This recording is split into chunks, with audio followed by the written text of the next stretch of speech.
Hello and welcome. I am Scrapperlock, and this is City of Heroes, and we are with Mister Eclipse, our Dominator, who is about to do, I believe it is the final mission before we go to Paragon City. And I had recorded about 15 minutes up to the point where we got to the mission door, and not only did I get a map server disconnect, but my entire internet went down, and everybody in my area went down for about 7 hours. So I gave up and read a novel and were part of a novel, and I worked on doing some writing and that kind of thing.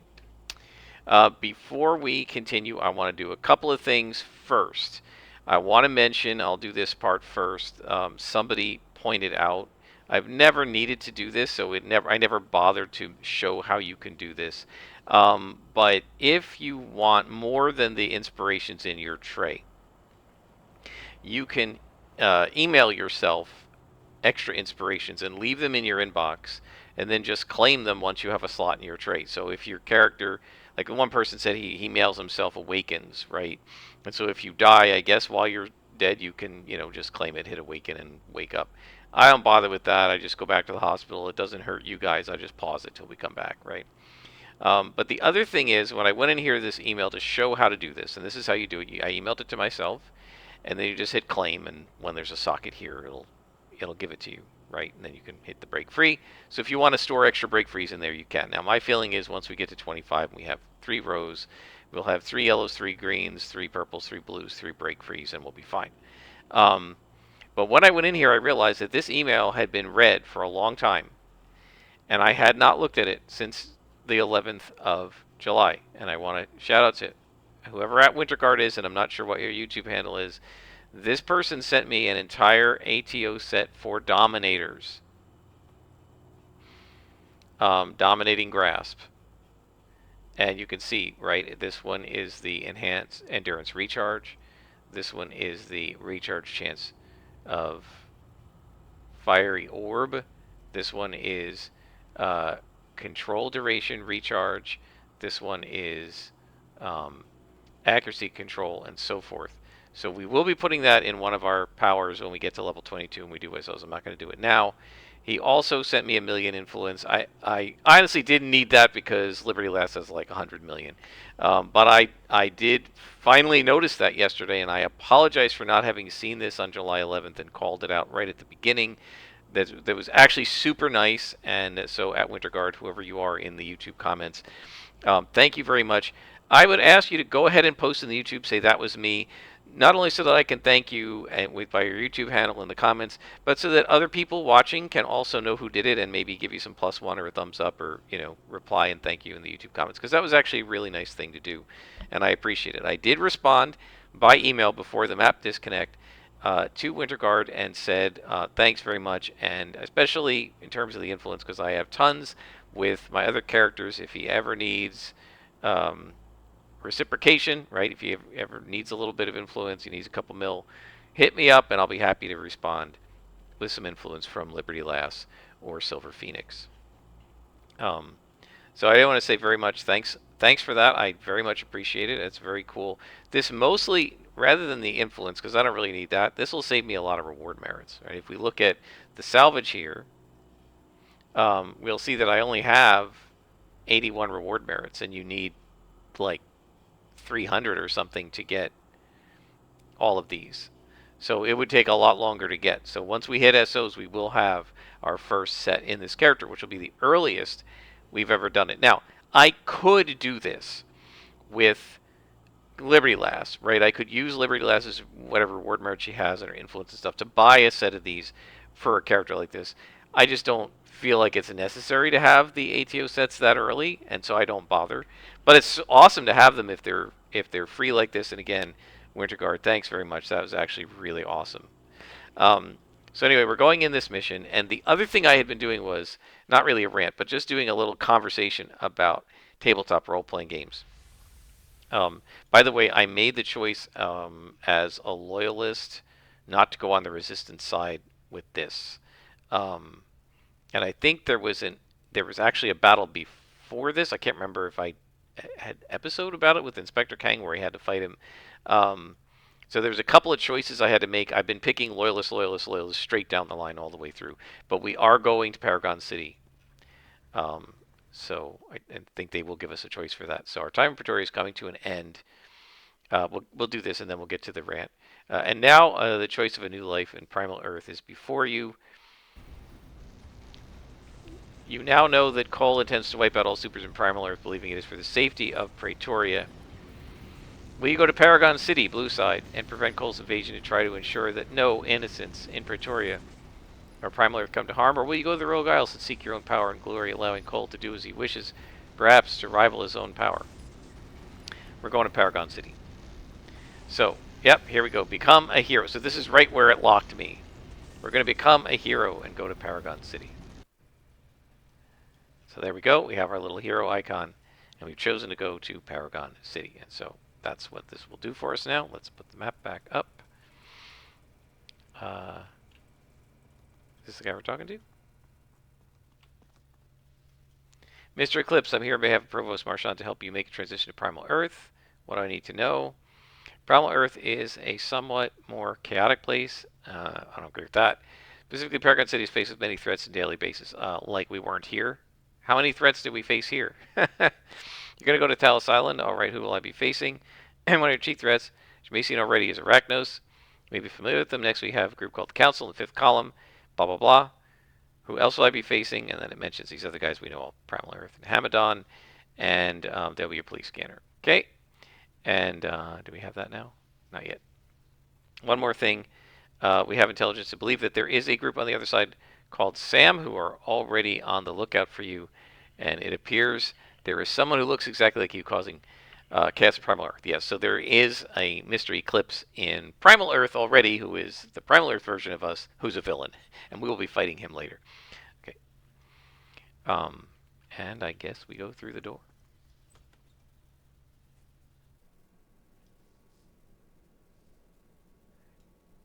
Go through the rift enclosure, speak with whoever waits when you go through. Okay, so here we go. So as we go through this, a few days before this recording gets posted, if we go back a week or so, you'll see on the DM Lair channel, Luke Hart's channel, that he has a video about DM Burnout. It's actually called D&D is hard on DMs or crushes DMs or something like that. So where are we going here? Okay, this way. But what he's actually talking about is DM Burnout.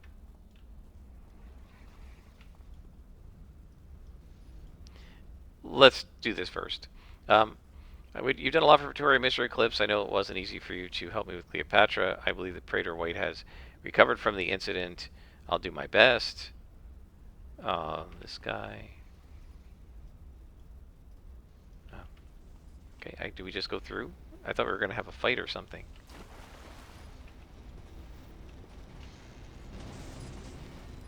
Okay, so these are actually the guys that we worked with, I guess. Ivy, yeah, there's Ivy. I've helped 245 people since we last spoke, Mister Eclipse. Okay, so this is sort of showing you the guys that you've helped before. And through we go. I thought there was like an actual fight. And you can see the textures have changed and we're now in Paragon City.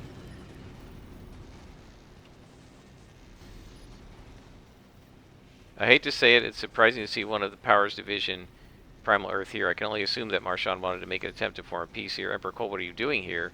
That is my own business, Mr. Eclipse. I have to wonder, however, about your own loyalty to Pretoria. Are you truly fine with putting our fair city at risk of being invaded? My own loyalty, you have no idea, Cole, what I've been through. Let's see. Yeah, let's pick that one. I believe we have some semblance of what you've been through. That's pretty bad English. Much like myself, I imagine hardships, pains, difficulties, etc. I have done all the same, Mr. Eclipse, only for myself. It was to protect the world. That's why I stepped forward. To save this world from the Hamadon. That is why I have taken such measures to protect people of Pretoria. Protecting people from themselves? Yes, Mr. Eclipse, people are weak. At least when it comes to doing the right thing. That is why you cannot give them the choice to do what is wrong. Oh, yes, famous dictator's words. I have done so in Pretoria, and look at how it has flourished. Uh-huh. Primal Earth, however, allows this to continue. Even with some of the worst examples of humanity, people, when left to their own free will only seek to destroy. This is the Loki argument. Freedom is an enemy of security. Give up your freedom, and that will make you free from, your own dangers and stuff. Maybe you don't believe in humanity anymore, Cole, but I still do. Cole smiles for a brief moment and returns to a neutral expression. You remind me of myself, Mr. Eclipse, long ago. I too once believed humanity was good, and that it could band together. And what are you going to do? I have other matters to attend to, Mr. Eclipse. This will be the last time you'll see me. Goodbye. Okay, so we do go out the door. Guess so. And we're on Talos Island, guys. We have completed the Pretoria side. And we now have a bunch of new contacts. Field Agent Kenneth Nance, Montague Castanella, Detective Croquette on Talos Island. And we've got a whole bunch of badges earned and a whole bunch of rewards. And we are in good shape, guys. So let's go talk to Field Agent Nance, because I think this is the guy who gets us oriented to this place. So anyway, Luke Hart was talking about about DM burnout. Like, what are the symptoms of it, and then what causes it and what you can do about it. So I'm not going to get into a lot of that. I will talk a little bit about the symptoms of DM burnout and how that you know that you've been, as a game master, that you're burning out. And I'll talk a little bit about the causes.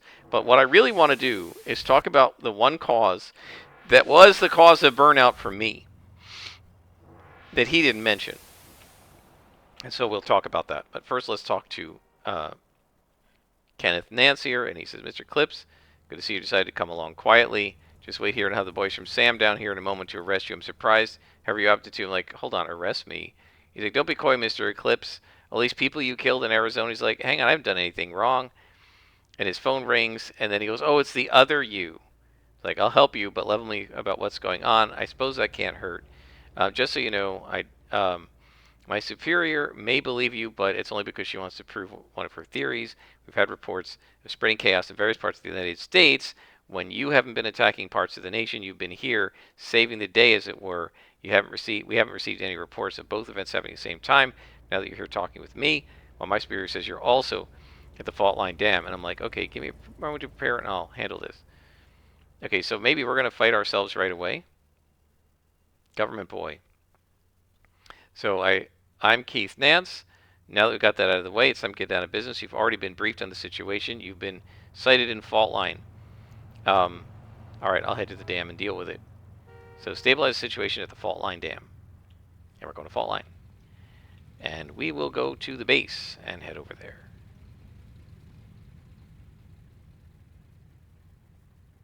Where's the train station? Wentworth is close enough. I know the base is by the train station. Here we go. I wasn't quite sure where we were. There we are. Okay. Okay. So let's head to the base. And we'll go back to talking about the DM layers. So the fault line's a hazard zone, right? I have it over here, I think. Or did I put it on the other side? There's fault line. Okay.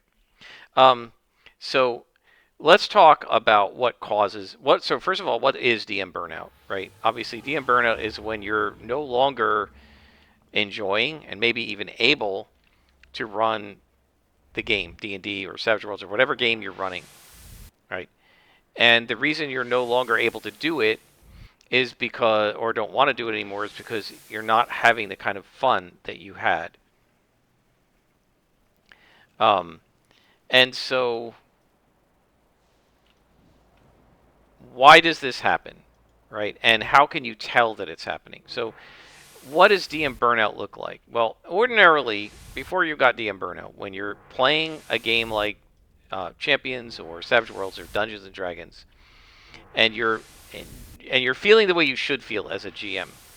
You should be enjoying the various aspects of GMing. You like making up NPCs, you like building maps, you like designing battle maps, you like coming up with adventure stories, you like rolling on random number charts to come up with random encounters, you like going to the session, you like running the session, you enjoy being with your players, and so on and so forth. That is the normal way that you should be playing D&D, or running D&D, or um, Champions or Savage Worlds or what have you.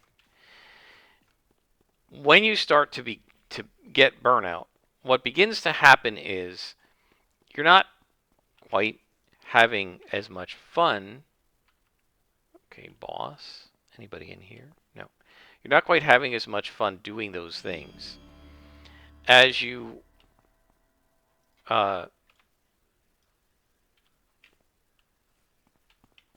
what's going on here? Why are we not Wyvern Agent? Okay, and then let's confuse this guy if we can. Maybe hold him. So when you're oh man, when you're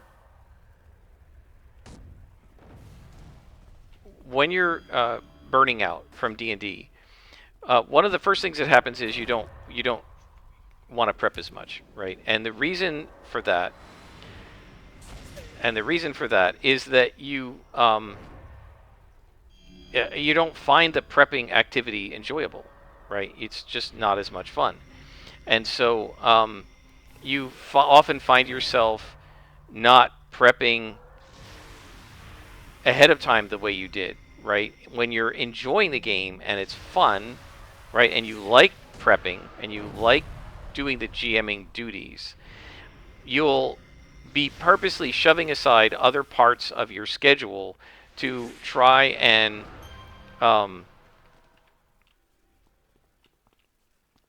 what's going on here? What? 3 bombs to disarm. You'll purposely be trying to push other parts of your life aside so that you can get done the GMing work that you're supposed to be doing, right? You enjoy it so much that you're kind of shoehorning it into your life as much as possible so that you can do all of the cool GMing duties, right? Because you like doing that. When you're burning out, what happens is, like, pretty much the first thing that starts to happen to a lot of people is they stop. Whoops, I hit the wrong thing. They stop prepping so much, right? Because they're not enjoying the prep work. Then they're not looking forward to designing the adventures and stuff like that. They're not maybe looking forward to the session, right? So what may happen is you might wrap the session up early. Okay, it's only been 2.5 hours, but let's stop for tonight, guys, because we're at a good stopping point, right? Instead of being like, oh, we want to do as much of this as we possibly can, and try to get as much gameplay in as possible, you will be more likely or willing to cancel a session when another person cancels and you guys can't make it. You're like, okay, let's just not do it, rather than trying to do it with fewer people, right? Because you're not enjoying it. And so what happens is you don't prep as much because you're not enjoying the prep work. You actually don't mind it if sessions get canceled. You may cancel the sessions yourself. You look forward, if you're doing like what I did and you're doing every other week, I didn't do this, but you look forward to the off week because you don't really want to play. You know what I mean? You're relieved when it's not the week to play the game, versus being bummed that it's not the week to play the game. The freak shows are going to be very tough with this guy until we get SOs, by the way. I keep hitting the wrong button. I want to hit this. I'm not used to this new AoE that we have. I'll get used to it, guys. Just don't worry about it. Sooner or later, I'll get used to it. Um, so what happens is, since the activities are no longer enjoyable to you, you do a lot less of them. You do them less frequently. You do fewer of them. You don't prep as much. Your games are like a little more cursory or whatever, right? You're not doing the awesome stuff that you were doing before because you don't want to prep as much. During the game, you're just kind of trying to get through the session, right? And that isn't really a pleasant way to be experiencing the game master, to be having the game master experience, right? Where you're basically doing the minimum and you're just trying to get out of it as best as possible. You might end the campaign, right? You just not even looking forward to it as much, and so those are the signs of GM burnout. And so what Luke Hart asked was why, right? Why does this happen? And why do you start having these signs of a lack of interest in this game that you were loving for a while, right? And there are several answers to why this might be. And these are the first thing is usually it can be boiled down to either a problem you're having, something that you're causing, or um, the Gnarler, my devil's henchman. I don't know where the Gnarler is, or it might be something that your players are doing. So let's talk about players. What might it be that the players are doing? Right. Um, you might have a problem player, right? And if you have a problem player, this guy can, or girl, the person can eat up a huge amount of psychological energy to deal with, right? That it's not pleasant to have to constantly have to hold in check a problem player. It is a very unpleasant experience. It's not enjoyable. And if, as a game master, you're constantly having to deal with a power gamer or a cheater or somebody like that, and constantly having to hold them in check, that is going to wreck the experience for you. Nobody wants to have to police the players, where you have to like watch their die rolls because they're cheating and stuff. Like, if I have to do that, I don't want to run the game, right? And I'm not the only one. Most GMs don't want to have to bird dog their players like that, right? Because that isn't any fun, right? It's sort of like one of the things I've said in the past about teaching is like probably the worst part of teaching, the worst thing that a teacher, as a teacher, that I have to do is proctor exams and prevent cheating. Like, I don't want to deal with that. That's not why I signed up to be a teacher. I don't want to have to proctor exams and watch for cheaters. It's incredibly boring. It's super unpleasant. And then if they are cheaters, oh my gosh, even worse than proctoring is dealing with a legit cheater. They are, and it's just a horrible, horrible experience, right? Nobody wants to deal with that. Let's see if we can get our domination bar built up on these guys and then fight the tank. I don't know if we'll be able to do that. We'll see. I probably shouldn't have thrown the henchman out there. That was a mistake, but alright, we'll do what we can.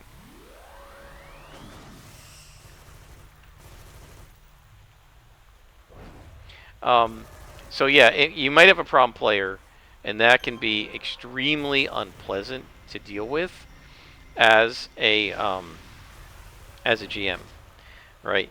It might be the entire group of players. Maybe you have a group of players who you're not enjoying running for. Maybe the group turns out um, not to want to play in the style that you want to play in, and we're going to have some trouble here. We're going to go to our email, and we're going to claim our reward so that we actually have a break free here because we're going to need it. So maybe the group doesn't, doesn't, isn't like your style doesn't match the group. You didn't realize that perhaps. So, for example, a long time ago, I think it was like in Quintessence Slash or something, we talked about how on the D&D Beyond forum there was a now we have domination, so this will help. On the D&D Beyond forum, there was somebody who was a GM, and he was frustrated because his players were like hiding in the inn when there was an attack going on that was risking the town. We'll let the town guards do it. We're afraid to die. Or they were like opening up a door real quick and hurling 3 fireballs into the room and then shutting the door so that the enemies couldn't attack them. Right? So like it's your round. You guys go open the door, throw in fireball, throw in fireball, throw in fireball, shut the door. Right? And so like they were trying to do everything they could not to actually face any of the risks that the GM had actually set up for them to face and the challenges that the GM wanted them to face.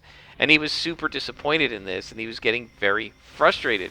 That GM was having to spend every session trying to coax his players to actually play the dang game. And it wasn't any fun for him, right? I don't know if that GM is still GMing, but I was like, well, I wouldn't even want to GM for these people, right? So there may be a mismatch in the GMing style and that kind of thing, and so the group may not match your GMing style, and that can be somewhat frustrating, right? And that can lead to GM burnout if you have to face it every week. He said sometimes the game feels like it's stagnating, perhaps, right? That um, that the players aren't really getting much out of it, and that you're kind of doing the same thing every week. Maybe you're in some long dungeon, right? And it's maybe it's a published dungeon, and you realize it's like battle after battle after battle that's all the same thing. And boy, that's a mistake. I felt like this honestly with Blood Drive. I felt like Coffin Rock was awesome. Headstone Hill has been awesome. The players seem to be loving it, and I'm really, really enjoying it. But with Blood Drive, it was fun at the beginning, and then there was the way that adventure was structured. Even though I tried to get some of the repetitiveness out of it, I felt like because you're just on this long, endless drive, it kind of stagnated. Where they were always dealing with the cattle and with the other members of the ranch crew and all this stuff, and it just didn't work for me. I feel like I've done a much better job with the location-based stuff than with this drive. That was making me feel a little burned out and less enthusiastic. Right now, I wasn't burned out on Deadlands, but I was starting to get burned out on Blood Drive. And fortunately, we ended it, and we all agreed to end it early, which tells you that we were in fact stagnating a little bit, because otherwise the players wouldn't have agreed to end it early, right? Um, so the me that attacked the dam wasn't me. What are you talking about? Look, there's some sort of evil me running around. You just have to trust me. It's an evil me. It's not me. You have to believe me on this. Now, what do you want me to do? Arachno base behind the dam. Got it. So go to the Arachno base behind the dam, but are you going to give me... no, you're not. So now we're going to have to go get... Is this a vendor that we can get? No. We're going to have to find our way to the hospital and get some inspirations. I will continue this, and I'm not going to pause it here because we're talking about something that's hopefully interesting. So these are all things that are kind of player-facing reasons why the GM might be feeling burnout if the GM is feeling like things are stagnating or the players aren't playing the game the way the GM wants or something like that.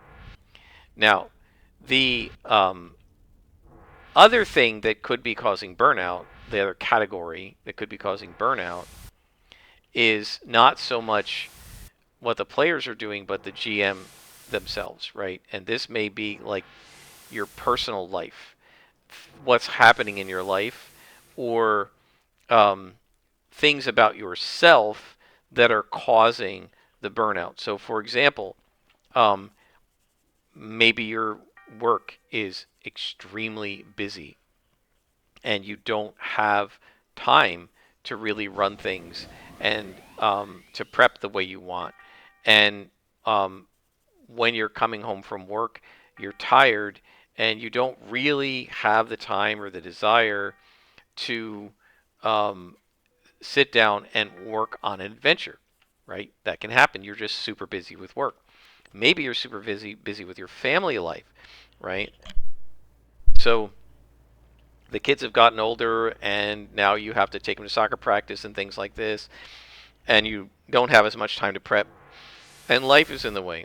Maybe you're having marital issues or health issues that are eating up so much of your energy that you just don't have the energy to run a game, right? Those are things that can also contribute very strongly to DM or GM burnout, right? And so Lucart's point is you need to diagnose if you're feeling this burnout.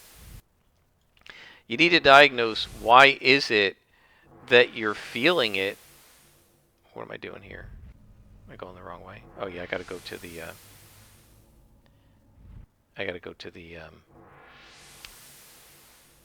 the entrance here. You need to diagnose why are you feeling the burnout so that you can maybe fix it or address it, or say I don't want to run anymore. Somebody else do it. So those are all kind of legit reasons why you might feel burnout. And if it is something that's going on in your life that you can't stop or control, right? Like a disease.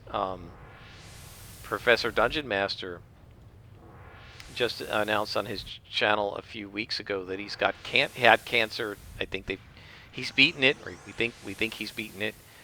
That's excellent. We're glad that he has. But yeah, that's you're doing chemo. Or even not even having something, but there was a chance that I might have something like that, and just the knowledge that you're going for tests and that you could be facing rounds of chemo or radiation therapy or surgery or whatever, and not knowing what's going to happen to you can be very draining on your psyche, and that can lead to burnout, right? But the thing that Luke Hart didn't talk about that was what contributed to my burnout is what I actually wanted to discuss now. And that is the game, right? So if you think about what happened to me, I was playing D&D 5e with my friends. I was running it. I ran it for a year. And then I basically said, okay, I'm burning out. I want to end the game a little bit early, the campaign a little earlier than I had planned. And somebody else is going to need to take over or whatever. And my best friend said, "Oh, I'll take over," right? And so I ended my game a little bit early, and earlier than I wanted to. It was a year and a half, right? But it was going to be 2 years, and I ended it a little bit early, and I kind of condensed the last couple of adventures. They were fine, right? I don't think anybody could really have told that I condensed them, except that I told them I condensed them to, I just in terms of just being honest. And consequently, I, I expected my best friend to take over. Now, he said he would take over, and then his life intervened, right? He couldn't take over, it turned out, right? And so what happened is one of the other guys said, well, I can run a short thing to give him time to prep. And then he prepped. And then he didn't have time to prep. And he said, well, I still can't do it. So I said, well, I can take back over. And they were like concerned. Didn't you say that you were, burned out? And I was like, well, I can take over. And I took back over in April or something of last year. And I have been running Deadlands for a year and a half or so ever since. And the question is, why am I not still burned out? Was the couple months that the other guy took over enough to unburn me out? No. In fact, as they noted, I was working on a map of Harn while I was finishing up my my DD campaign, right? Like the month before, I posted a map of Harn that I had been working on and said, "Here, this is what I'm working on now." And one of the guy who was the temporary GM said, you know, "GM Scrapper, guys, we need to wrap this campaign up, so because I'm burned out. Also, GM Scrapper, here's a new campaign I'm building." Why was I doing that? Well, because Harn was going to be set in with like Pathfinder for Savage Worlds or whatever, and it wasn't D&D. And what was burning me out, and this is Luke Hart didn't mention this, is one thing that can burn you out is the game, right? I feel like what burned me out was Dungeons and Dragons, right? There were things about Dungeons and Dragons that Dungeons and Dragons was allowing the players to do things that were burning me out. Right? Having to deal with the all the stuff that you have to deal with as a GM of D&D 5e was what was burning me out.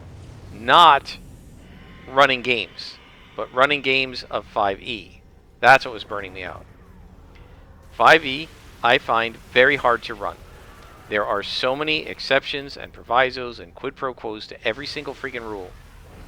It's constantly increasing the power curve for the players, which makes it very hard to run a challenging game.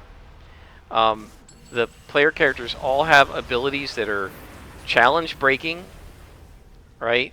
That basically the game is designed for the player characters to make a roll and solve a problem, rather than actually solving a problem with their own brain and tactics and strategy and thought. And I don't like that. Right? I would much rather have them using their brains, their noggins.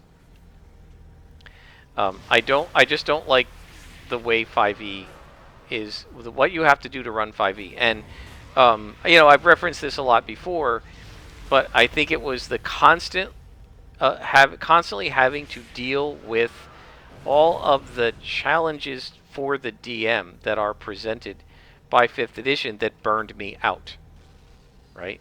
And if you go back and listen to my, videos during those days, you can hear a lot of what that was. I mentioned, that my best friend, he was doing this homebrew that was driving me nuts and stuff. Well, that homebrew only existed because of the nature of Dungeons and Dragons. I hit the wrong guy there.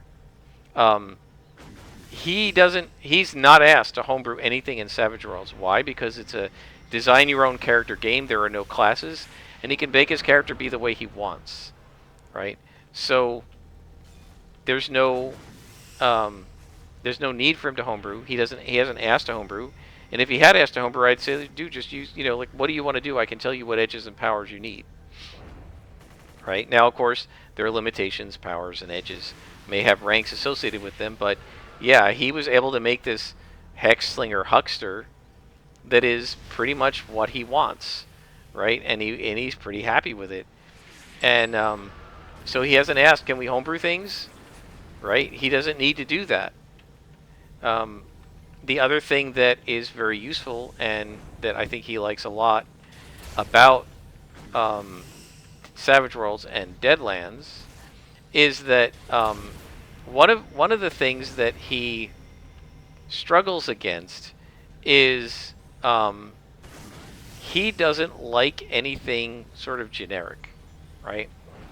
He doesn't want to play like the generic wizard from the player's handbook. He wants to play the cool new one in the Astral Companion, right? Because it's a new thing and it's doing cool new stuff.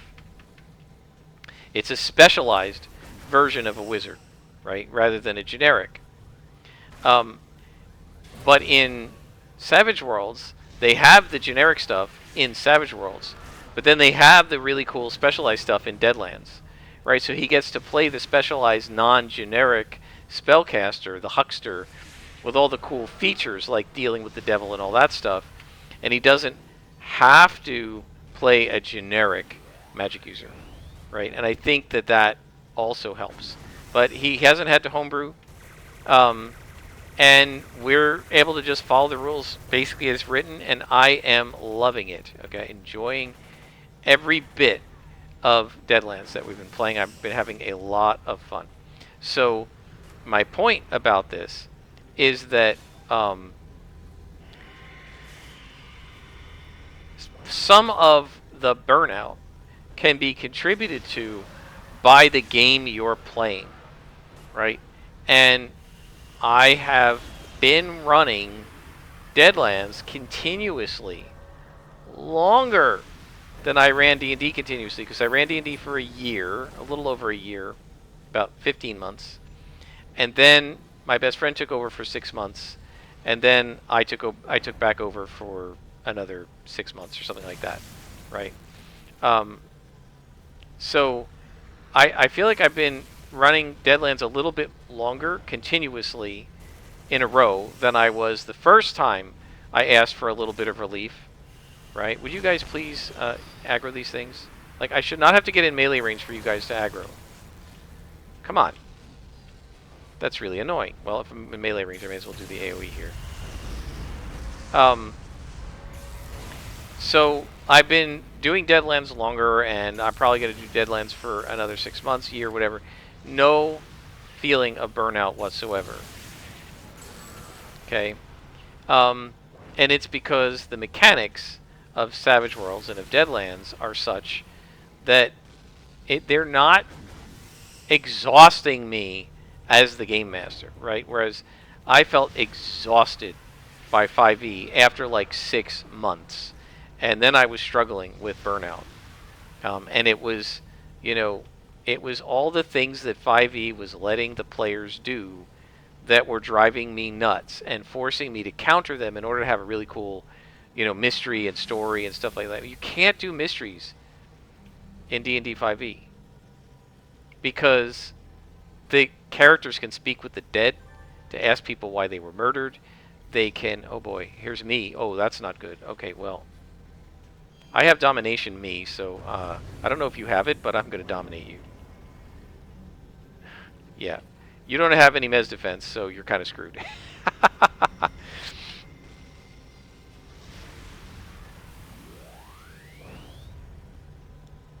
Alright, I think we're going to take ourselves out pretty easily here, at least this time. I don't know if that will happen in the future. I think you fight yourself a couple times. This is awesome, by the way. I really like this because they just copy your costume and bring it in. That's so cool. So yeah, I feel like one of the things that can possibly most contribute to GM burnout is the mechanics of the game, right?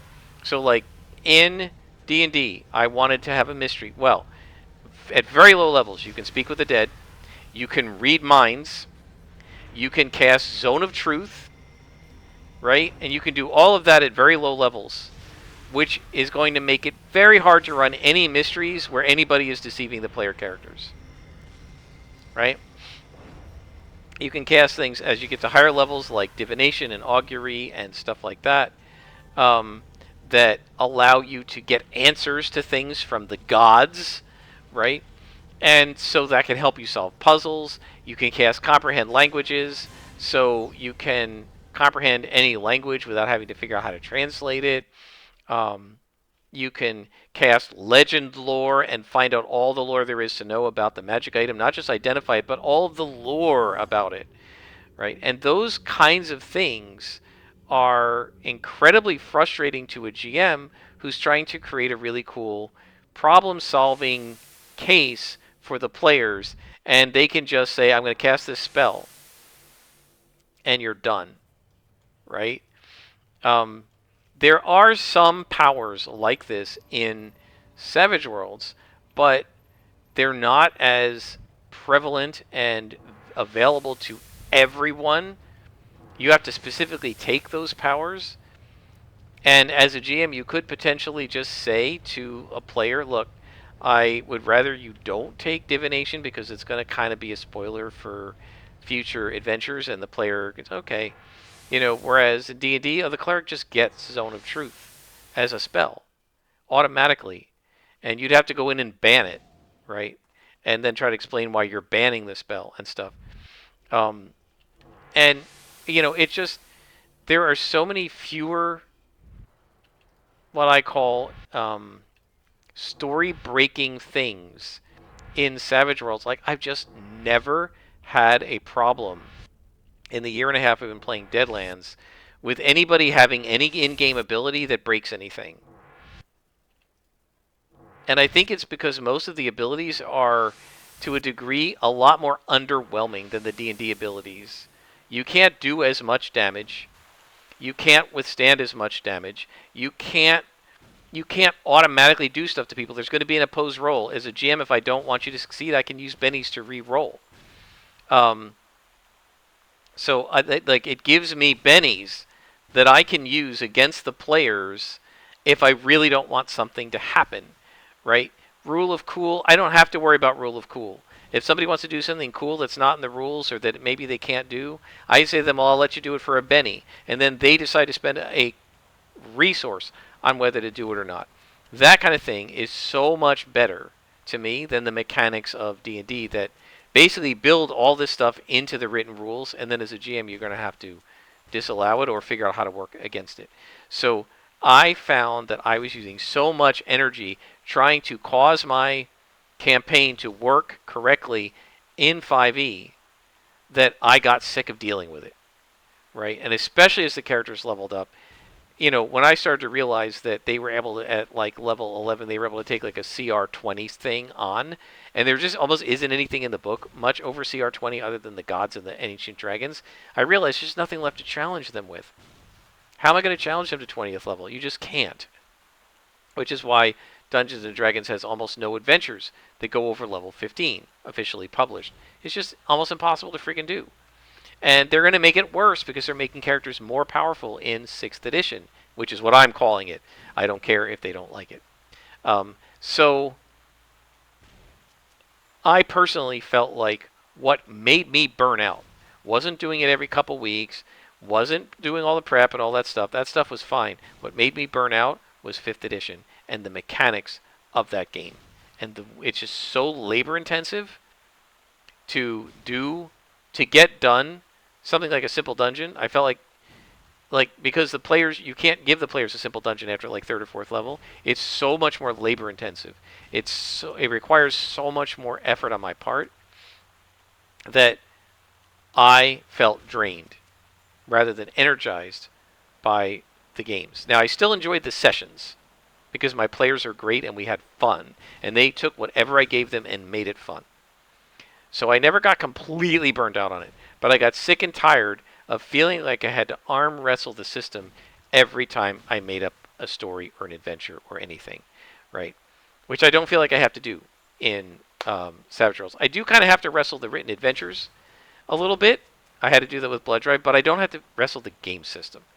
And it was so much less frustrating to wrestle the adventure than the game system. And one of the things I like about Headstone Hill is it's a lot more wide open, and I can kind of do what I want with it. It's just a sandbox for us to play in, and it's been a lot of fun. And one of the players said they recognize that that's much harder for me to do, and they appreciate the work. He said, I know this is really hard. Like, we can go anywhere and do anything, and you have to be ready for it, and you have been. And he said, I really appreciate it because I know this is a lot of work. I'm like, yeah, but it's fun work. And what's fun is I'm not fighting the game system in order to do it. So, folks, if you're experiencing burnout, yes, you want to check yourself. Yes, you want to check the players. Like, are the players causing the burnout, or is something in your life causing burnout? But the other thing I would say is check the game. The game system could be causing burnout too. That's what it did it to me, and it might be doing it to you. Let's talk to Mirror Spirit. Which way did the double go? So we're going to have to go after my double, but that will be in another episode. So guys, this is kind of the end of seeing everything about this character. We've seen him at level 20. You don't really need to see the story arc about the double. You can see that in the Tiger Shrike storyline. And so what I'm going to be doing is bringing you back each level to see how this character worked out. So we're 20th level. We've been 20th level in this episode. When we get to 21, I'll add some new slots. It probably won't change much, but I'll give you a level 21 episode. And then we'll do one episode per level, unless I have something like this that I want to talk about, and I'll bring you back to do one of my epic rants. But this wasn't really a rant today. I was just sort of talking. But